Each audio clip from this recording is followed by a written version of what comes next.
on folks, my name is Gray. Allow me to welcome you to a fright-filled episode of Video Holocaust, as today I review a supernatural battle royale between the heavyweights of Japanese horror cinema in Sadako vs Kayako, the Groovy Ghoulies from The Ring and The Grudge respectively.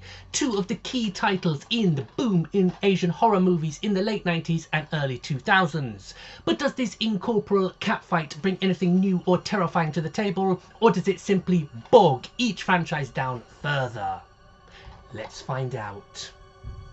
Now, before I begin my review, it's important I let you know that this kind of pitting two well-known icons of Japanese horror together has been done many times before. Usually the Kuchisaki Onna or slit-mouthed woman versus so-and-so in some pretty dull, low-budget V-cinema effort. And I'll be honest, before sitting down to watch this, I had to steel myself for what I was about to see. Not because I'm squeamish or easily startled by jump scares, oh no, but because the reputation of many of these Japanese versus movies precedes them, and knowing in advance that a movie is more than likely going to be crap is never a good start. But if I could sit through 2017's Rings, then there was no way I was going to let this movie get the best of me. Plus, I'm a massive fan of both franchises. Go ahead movie, do your worst was my mindset. So the fact that this film, despite its premise, is pretty good, in fact, I'll go further than that, this movie is really good. It's probably best if I clarify that last statement. Yes, it's good, but I'm not comparing it to any horror classics. It's no Exorcist. I'm judging it by the lower standards of its B-movie origins. Now, despite being two of the most famous movie monsters of recent years, the origins of both Sadako and Kayako are still somewhat shrouded in mystery. So allow me now to illuminate some of that darkness. The Grudge's resident ghoul Kayako, who's based on the Japanese spirit of vengeance known as an onryo, the Grudge movies actually started out as a series of low-budget shorts before getting the big screen outing we're all familiar with.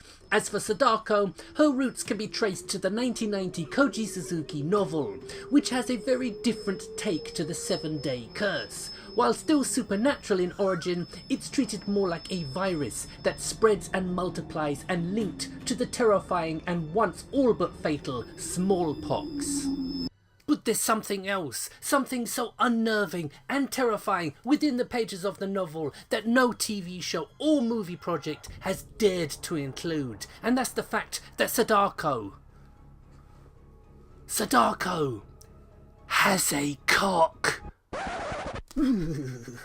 Yep, that's right. The most famous female horror icon has a todger swinging about between her legs.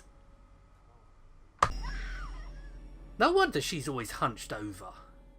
But that aside, whether you're a fan of The Ring and or The Grudge, or are just looking for a good horror with that trademark Asian creepiness, you will certainly find something to your taste here. Although the scariest moment for me, by far, happened after the movie had finished, as you never see Sadako's cursed videotape in full in the movie, but they play it at the end after the credits have rolled. And a minute or two after the film had ended, my phone rang.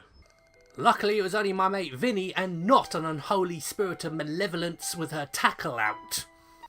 The story concerns two girls. One moves to a new town with her family, where they discover why the home they just bought was so cheap, as across the street there stands a well-known house that some vicious murders took place in. This is the Grudge side of the tale. On the other hand, we have girl number 2, who comes into possession of the cursed videotape, and for most of the film, we switch between the two stories to the point where it almost feels like they simply edited two different films together. It's not directed by Godfrey Ho, is it? Now that would be terrifying. For me though, things really pick up when the exorcists arrive on the scene and decide, since there's no way to destroy Sadako's curse themselves, why not treat the curse like it was a poison, by trying to kill one poison with another. Sadako will kill anyone who attacks one of her victims, and Kayako, the Spider-Woman thing, will kill anyone who steps foot into the house. So the plan they hatch is simple. Have the girls watch Sadako's cursed videotape inside the Grudge house and let the perky poltergeists turn on each other, destroying themselves and their respective curses in the process.